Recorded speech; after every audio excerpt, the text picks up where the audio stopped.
Hey there, and welcome to my channel. I'm Anna. Let's talk airport and flight essentials today. Depending on how long is your flight, you may feel less and less comfortable towards the end of it. Swollen feet, dry skin on hands and face, sitting in the same position for a long period of time. This will all bring you in a really miserable condition towards the end of your flight. So first that helps me is comfortable shoes. Check. Comfortable pants, yoga pants in my case, check. Comfortable tee, check. Surprise, surprise, I like to wear a yoga wear during the flights. I also always have a light jacket just to put on quickly in case I get a little chilly during the flight. It can get really cold, especially during the longer flights. And also, it shouldn't take much space inside your bag in case you feel warmer and you want to put your jacket back inside. One more thing that helps me with the dry air inside the plane is mask, which I was actually wearing even before the pandemic started. Just putting it on and already you feel the difference, so your nostrils don't get really dry and it's much easier to breathe when you wear the mask. If I'm taking an overnight flight or the flight is long enough to have a nice nap, the blinds for my eyes is a real savior, as well as earplugs. So I just put them on, plug them in my ears, and rest nicely. Well, nicely, as comfortable as I can in a airplane seat. It is a good idea to have a lip balm and a hand cream with you during your travels for the same reason of the dry air in the plane.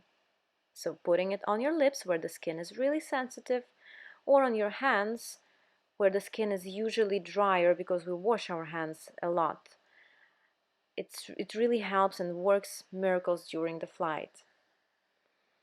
And a good thing is that all these small things can be put in a tiny pouch that you can store in your backpack. So you don't need to have a really large, oversized bag with you. To feel better towards the end of the flight, we need to try to move as much as we can in the confined space of the seat.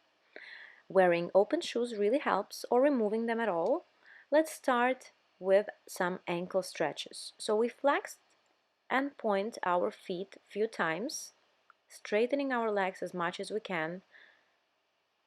If you can straighten them completely, this will be even better as you will engage more muscles in your legs. Beautiful. And then start making circles. Go for the same amount of circles in each direction on each foot. This way you're bringing some more blood flow into your lower limbs, into the bottom of your lower limbs. They will swell a little less. Neck stretches. Bring your chin to your chest, interlace the fingers behind your back, and gently add the weight of your hands to help you deepen the stretch in the back of the neck. Same goes for the side neck stretches, just adding a tiny bit of weight of your hand to get a deeper, more intense stretch. If you want to go even further, interlace the forearms behind your back and go for a few half circles, bringing your chin through the middle when you change the side. And as well turning your head to the sides. These movements, they don't need a lot of space, so even if you're stuck in the middle seat, you can still perform these. Also try to lift your chin up and bring it down a couple of times.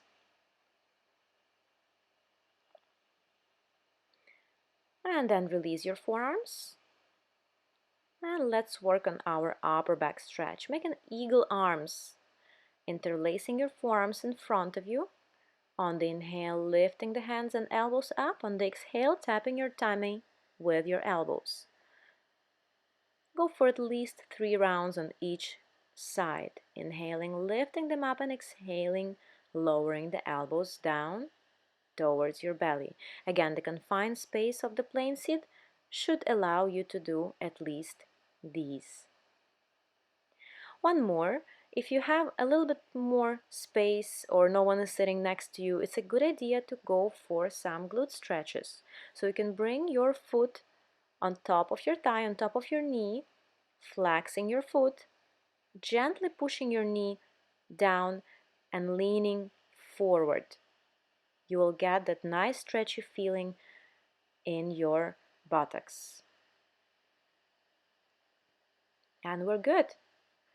In case you find some standing space, it's a good idea to go for hip flexor and quad stretch.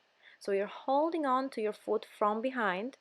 Make sure you're not collapsing. You're bringing your heel as close to the glutes as possible and point your knee down. Try to reach the floor with your knee. Make sure you do both sides. Standing leg stays strong. Your bent knee is reaching down towards the floor and heel reaches towards the hip. Good, well done. Another really pleasant one for your upper body, for your chest, is forward fold with interlaced fingers behind your back. Again, that's if you have a little bit more space, maybe next to the kitchen or exit door. Good, you can have your knees bent. You can actually go for any kind of forward fold. Maybe a ragdoll variation, just swinging side to side. Make sure you have your knees bent, that you don't overstress those stiff legs of yours. Or you can go for a more intense version of forward fold if you wish, if you'd like to. Great. I hope that these few things will make you feel a little bit better during the flight. Thank you very much for watching, and let me know what you think, or if you want to add something else to the list. I would be happy to read it. Don't forget to like and subscribe. Namaste.